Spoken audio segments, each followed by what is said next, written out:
እስቲ አስበው ከ18 ዓመት ጀምሮ እስከ 90 ዓመት ድረስ የምትኖርበት እያንዳንዱ ወር በስክሪን ላይ በሚታዩ ጥቁር ነጥቦች ተወክሏል እንበል።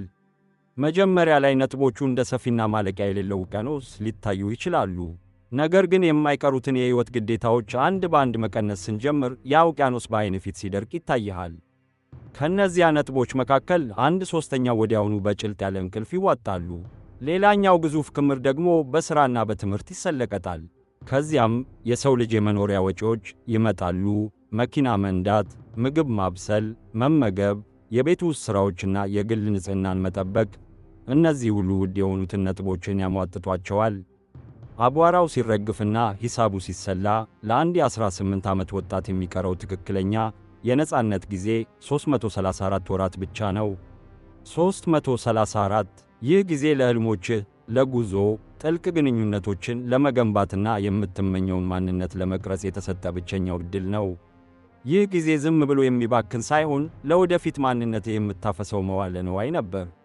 ይህ ውድ ሀብትህ እንዲህ ባለ እጥረት ውስጥ ባለበት ወቅት አንድ እጅግ አስደንጋጭ እውነታ ከፊታችን ተደቅኗል። በአማካይ አንድ አሜሪካዊ ወጣት ከሚቀረው ነፃ ጊዜ ውስጥ 93 በመቶውን ስክሪን ላይ አፍጥጦ ለማሳለፍ ተፈርዶበታል። ይህ ሰዓት ማባከን ብቻ አይደለም፣ ይህ የሰው ልጅን አእምሮ አወቃቀር በኃይል እየቀየረው ያለ አደገኛ ሂደት ነው። በየ15 ሰከንዱ ትኩረታችንን በመቀያየር ልክ እንደ ቲክቶክ ወይም እንደ ድረገጾች አሰሳ አእምሮአችንን ሁልጊዜ እንዲበታተንና ትኩረት እንዲያጣ እያሰለጠነው ነው። ለሕይወታችን ወሳኝ በሆኑ ጉዳዮች ላይ የማተኮር ብቃታችንን እየሸጥን በምትኩ ኃላፊ ለሆነ የሰው ምስጋናና ለማያልቅ ስክሮሊንግ እጅ ሰጥተናል። ይህ ዲጂታል ወረራ በድንገት የተከሰተ አጋጣሚ አይደለም፣ በታቀደ ሴራ የተሠራ እንጂ። እያንዳንዱ የቴክኖሎጂ መድረክ ያንተን እሴቶች የሚቀይር የራሱ የሆነ መርዘኛ መልእክት አለው። ኢንስታግራም ያንተ ክብርና ዋጋ የሚለካው በሚያማምሩ ፎቶዎችና በምትሄድባቸው ቦታዎች ውበት ብቻ እንደሆነ ይሰብክሃል። ስናፕቻት የጓደኝነት ጥልቀቱ ሳይሆን በየቀኑ መነጋገር ብቻ ለግንኙነታችሁ ጥራት መለኪያ እንደሆነ ያሳምርሃል። ትዊተር ኤክስ ዓለም ጥቁርና ነጭ ብቻ እንደሆነች እንዲሁም እውነቱን ከማወቅ ይልቅ አዳዲስ ወሬዎችን ቀድሞ መቀበል እንደሚበልጥ ይነግርሃል። በተቃራኒው እንደ መጻሕፍትና ደብዳቤዎች ያሉ አሮጌ ቴክኖሎጂዎች ዓለም ውስብስብ እንደሆነች፣ ለሌሎች ማዘን ጊዜ እንደሚጠይቅና ጥልቅ ግንኙነት ከድግግሞሽ በላይ ዋጋ እንዳለው ያስተምሩን ነበር። እነዚህን መተግበሪያዎች ነፃ ብለን እንጠራቸዋለን፣ ግን እውነታው ግን ምርቱ አንተ ራስህ ነህ።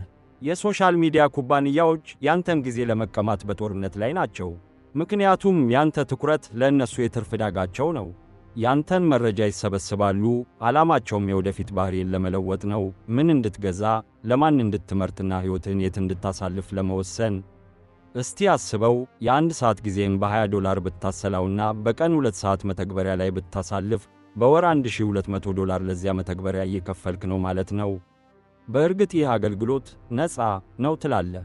ሶሻል ሚዲያ ጥቅሞች ሊኖሩት ይችላሉ። ዓለም አቀፍ ትስስርን ይፈጥራል፣ ንቅናቄዎችንም ያቀጣጥላል። ነገር ግን አንዳች ነገር እንዳያመልጠኝ ፎሞ በሚል ፍርሃት ከእውነተኛው ዓለም ስትወጣ እያመለከተ ያለው ትክክለኛው ሕይወትህ ነው። የነጻነት ጊዜ እጅግ ውድ ሀብትህ ነው። ጥያቄው ሶሻል ሚዲያ ጥሩ ነው ወይስ መጥፎ የሚለው አይደለም። ጥያቄው ለመሆኑ ሕይወትህ ለዚህ መተግበሪያ የሚገበር ስንት ሰዓት አለው?